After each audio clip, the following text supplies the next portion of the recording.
Folks, do you ever take time off from the busy world and just sit in front of the fireplace thinking back to other days, to good times and old friends? Sure you do. Backtrack, turn back. Everything in this video is entirely historically accurate, though for legal reasons I have to say that all visuals are a dramatised recreation of the action that took place hundreds of years ago. Once a small town settlement known as Sparta decided to unironically declare war with every single faction they knew. They could do this because their culture of paedophilic homosexuality gave them superhuman strength and impeccable abilities to manipulate spears with their hands. Other factions that pursued heterosexual relationships and democracy will now feel the wrath of the epitome of the male form. Their main aspiration consisted of two goals, both with different motives. First, to conquer mainland Greece as we know it today, because they kept calling on my door in the middle of the night trying to recruit me for a united Greek front in their battle against the Persian Empire. I looked right into their eyes and said, no. When they asked me why, I said, these are Sparta's walls, as I held out my spear. They looked at me confused. I may have been on a come down from the night rave I was on with my queen the night before. We were fighting because I resent her because she's a woman and not a small boy. As they left to go and fight the Persian Empire on their own, I declared war on them immediately and kicked them down a large black hole. This is Sparta! I did this because he did not kiss me upon the forehead before leaving. Some say I have crippling abandonment issues and I simply declined to answer such a treacherous accusation. I was so hurt by all this, I then declared war on everyone else. My second goal was to conquer all of mainland Italy as we know it today. There's no real motive behind this other than the fact that I really like wine, and theirs is the best, and I do not like to pay for things. All of this took place tens, maybe even hundreds of years ago, and today we're going to find out exactly what happened. First of all, you may be wondering how I plan to achieve these goals while all of northern Africa and hordes of Eurotrash descend upon my small peninsula. Well, I'll be using a little known Greek tactic called a Failings. This tactic in this game is an absolute OP weapon, especially when sheltered by the environment. An environment that I, myself, can craft. To begin, I foolishly taunted a larger Athenian army by calling them sea-worshipping woman lovers, and they were not too happy about that. Luckily, I managed to beat them back, just about. In an immediate response, a huge Epirus army joined forces with Athens, and tried to step on my fortified position like an ant. Little do they know, these ants have spears. The formation I prepared for the enemy did not suffice as they decided to come from all directions like the police on Holly Willoughby's plotter. I had to quickly mirror the structure to ensure they couldn't penetrate my encampment. All the while my cavalry reinforcements can't even see what's going on. This setup has proven deadly effective against enemy generals. Their horses see a spear wall and try and attack like a nervous horse at the Grand National. One thing I had not accounted for is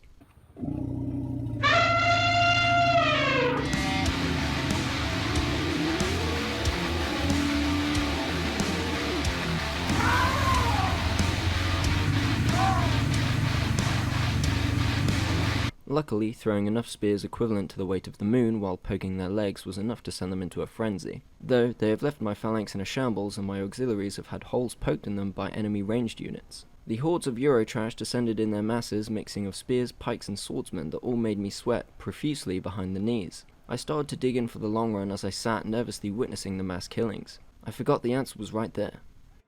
My cavalry had been stood around waiting for ages, so I sent them to deal with the enemy ranged units.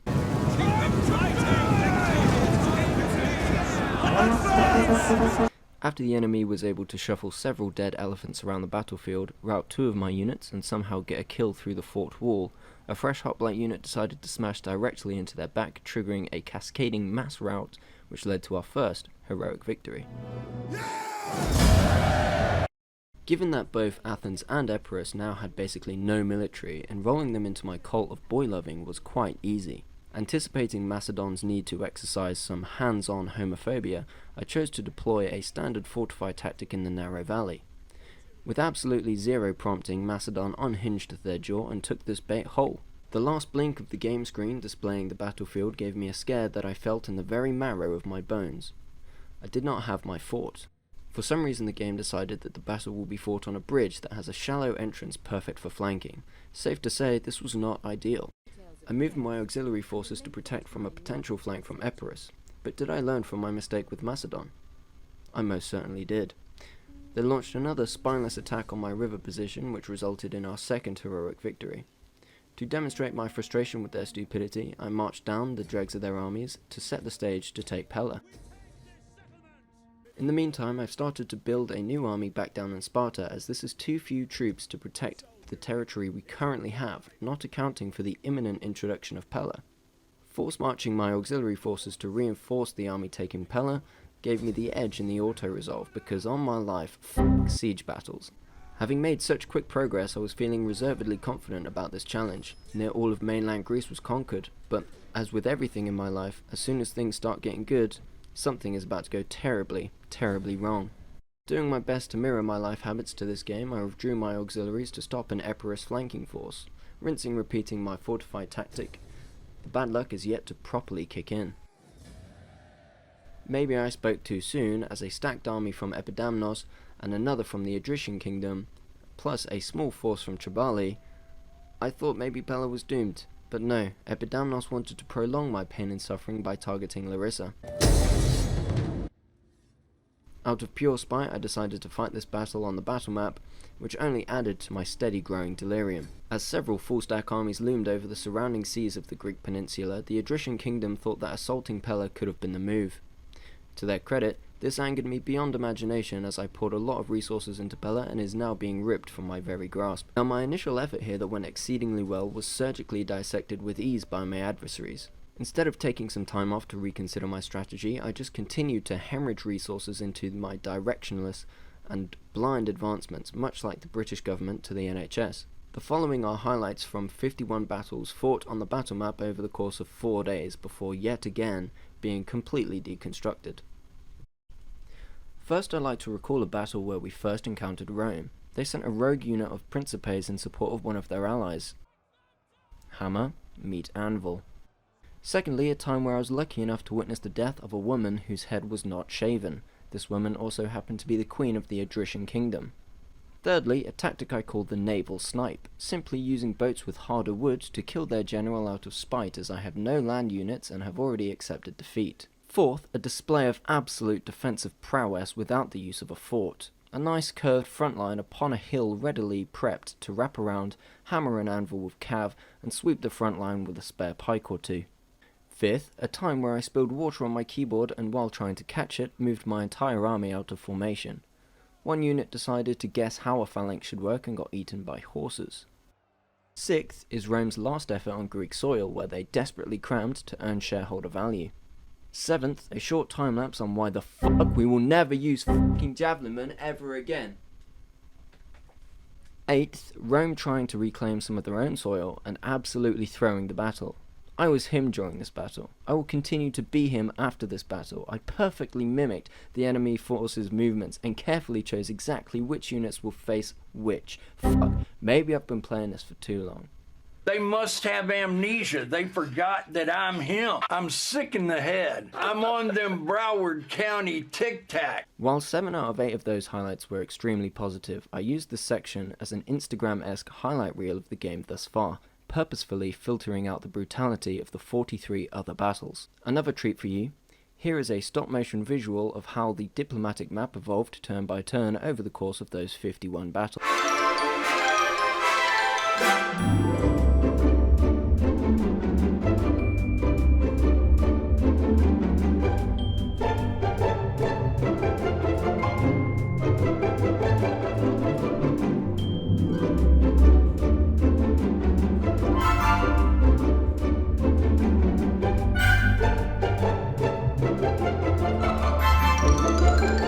My morale, crushed. My optimism, non-existent. My desire to continue, fuck off. This was where I sensibly decided to separate myself from the station and listen to the Big Les Show soundtrack on repeat for 5 hours while playing with my cat.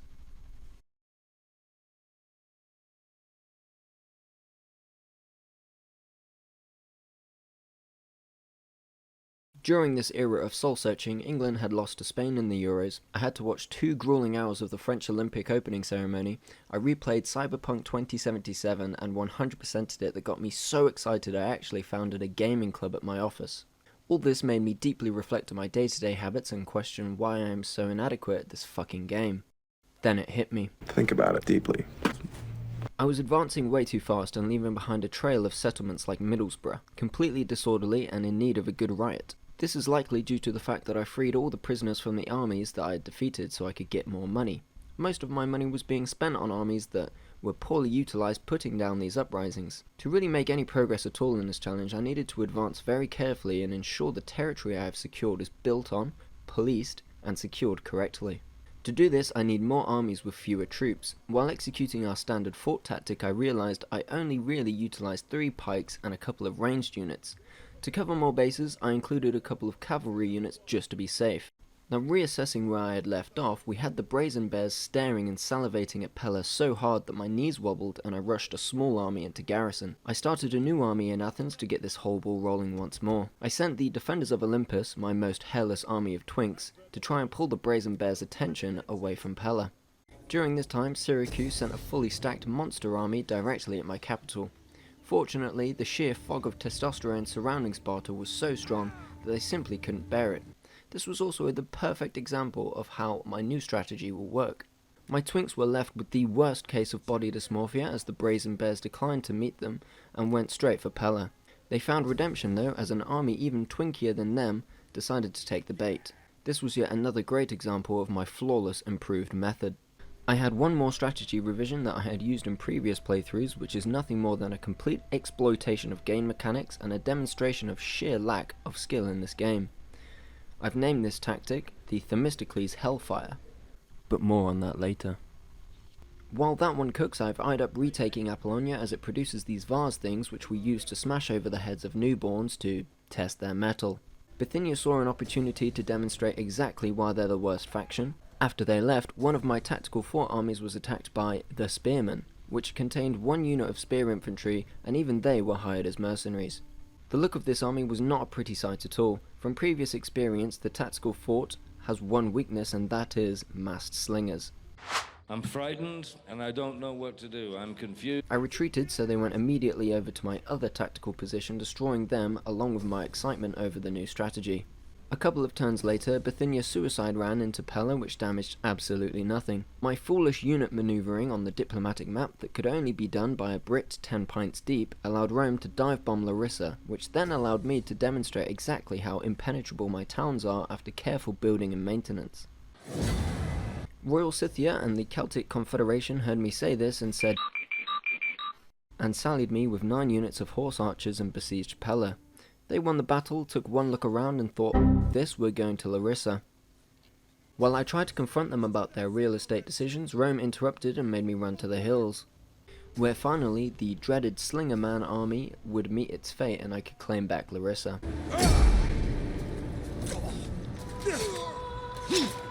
I saw Apollonia with no garrison and took the opportunity to use the new tactic Hellfire. Their units were hiding, so I needed to wean them out. I used about 2% of my brain to make the decision to put my general on the shore instead of a regular unit. This was evidently genius, though Apollonia was now mine. Rome caught one of my generals returning to Sparta and decided to unalive them. This, on top of my last few blunders, was weighing quite heavily on my resilience. I spitefully said "fuck you" to Rome and sat right in the corner of the battle map. I know it's cheating, I just don't care. Now here's how the Hellfire works in defense. The enemy army comes in and makes themselves at home. I then throw fiery boulders the size of pizza ovens on top of their heads.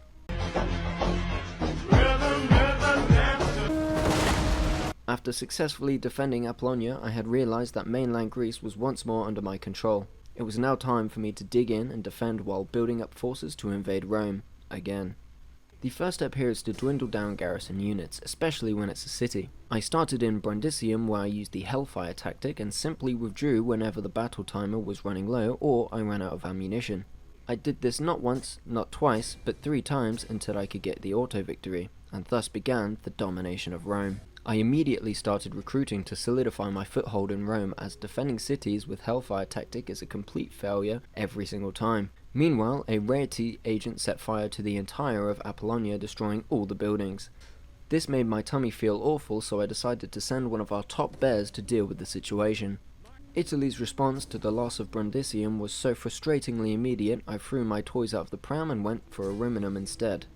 The attacks on Greek soil were becoming less and less frequent. They heard of the time a fully stacked Roman army with siege equipment couldn't even take Sparta's garrison army. When the Hellfire isn't taking settlements, it's being harassed by pirates. I came up with a solution where I turn their floating boats into broken little puzzle pieces while everyone is still on board. And to anyone that says firing down on the shore from the sea is a cheat or exploitation, let me show you exactly how the AI responds.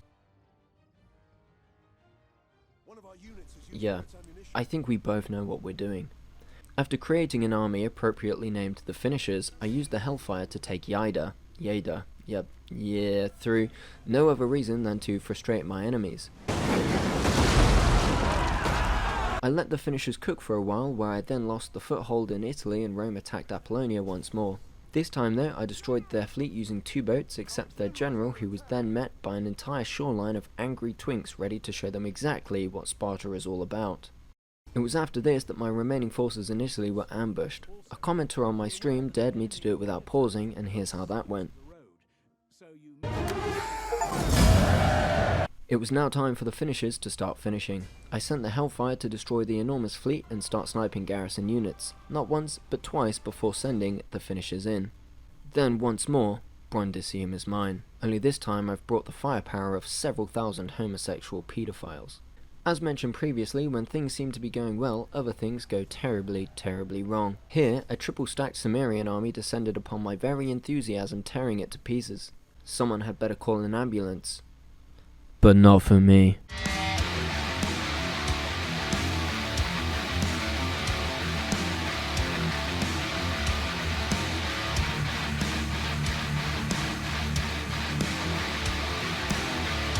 They loved getting that much, they came for round 2. While we fended off some of the biggest armies I've seen thus far in this playthrough with a mere number of units, the Finishers have reached the shores and are very much doing what they say on the tin. I tried to lure the quaking Roman armies out of the fog of war by setting up the classic fort tactic a short distance away from Brundisium. Much to absolutely no one's surprise, they engaged my forces faster than arranged marriage. Of course, this situation was where I was the good-looking one and they were not. We all know how that goes. After fending off the arranged marriage, I found myself a deer in the headlights of a Dodge Charger SRT Hellcat Red Eye as Cimmeria decided to repay the favour of me decimating 3 of their full-stacked armies in one turn. Little do they know, Sparta simply cannot be taken no matter how many ranged units you have. The Hellfire fended off a stacked Helvetii navy and then went to hunt it down. If there's one thing I have experience with in life, it's with degenerate crack fiends. The Hellfire is one of these. The way it perpetually itches to issue fire and suffering is simply admirable. I sent it well on its way to Ariminum to deter stacked armies from venturing further into the mainland. Before they arrived, they were stopped in their tracks by the cutest little cluster of boats I've ever seen. Now let me tell you, there's nothing in this world more satisfying than watching the enemy's banner disappear. This is what the Hellfire itches for. The Roman allied forces assassinated the leader of the Finishers and tried to mop up the rest of the demoralized troops. I showed the enemy general a little bit of hands-on homosexuality.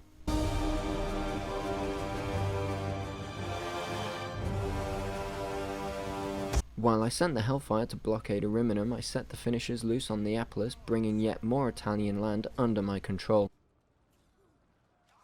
With Ariminum now under my control, few settlements stand in the way of me reaching my goal and returning to regular, sane life. This was exactly as if on cue when Boy came to rip Pella from my repertoire. This angered me to the point of ripping my nose hairs out one by one just to physically feel the disappointment. I let them have this one as my eyes were set on taking Rome. I didn't want to siege, Obviously. so I asked them politely to meet me on the battlefield, to which they replied, "Yeah, sounds fun." I absolutely crushed them, leaving Rome ripe for the taking. I thought I had deployed a tactical thought above Larissa to entice Boy into a quick game of cross swords. Much to my dismay, I hadn't actually selected the fort stance. I withdrew, and they chased. What followed surprised even myself, and I showed them exactly what 400 plus hours of gameplay looks like. Back on the diplomatic map, Rome took back Neapolis thinking they were f***ing slick, only for me to take it back the very next turn. I could also feel the Hellfire itching for combat, so I let it loose on Yaida. Berber. After a few exchanges of death and Boy repeatedly banging their head on the spikes of my fort, I had finally mustered enough men to retake Pella. Yes, Everything was coming together perfectly. What followed was a quick top-up of my Greek mainland forces, about 10 or so defensive battles every time I ended my turn, brutally topping crowds of people emulating the London Underground. I also took Epidamnos, Deliminum, and Ieda quite easily. I was now ready to leave Rome to push to Velathri. The end is in sight. Genoa, Medan, and Patavium were all that stood to be captured. Each turn got longer and longer, and my eagerness to finish this challenge was only growing. It was at this point I completely ignored my stream comments, put my earphones in, and locked in. I locked in so hard I started to visibly enjoy the deaths of my ops, as I had invented what I like to call the hair clipper. Velathri was finally established enough to thrive on its own, and the finishers made their way over to Genoa. Then, meeting Massilia for the first time, I was obliged to declare war on them immediately. Those, unfortunately, are the rules. The very next turn they offered me a trade deal. You give us peace, we do not attack. As tempting as this trade offer was, I had to decline. In response, they sent the entire US army to defeat me at Genoa. I introduced them to the Spartan Pride Parade, which was near identical to the Paris Olympic opening ceremony. This display shook them to their very core, and they folded easily. Rome saw Massilia back away and took inspiration from this and tried it themselves. When it comes to cultural synchronicity, the Romans were always quite good at it. However, there was something about the way we ruthlessly butchered their legions that they couldn't quite get on board with. With both the large Massilian and Roman northern forces out of the way, there was absolutely nothing stopping the finishers from taking Medan and Patavium instantly, therefore bringing this challenge to its satisfying and long overdue conclusion. Settlement!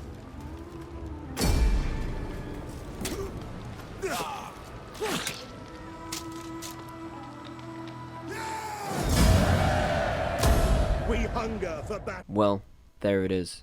This, as you may know, has been my first long, high production value-esque video that I've done on this channel. I don't know, I think the challenge took me about 35 hours in game, and then all this editing and shit has probably taken about, you know, like another 20 hours or so. But yeah, like, if you've enjoyed this, fucking leave a comment, like the video and shit. I don't really care about subscribers. Apparently that's not important to YouTube anymore, so is what it is. I do truly hope to see you in the next one.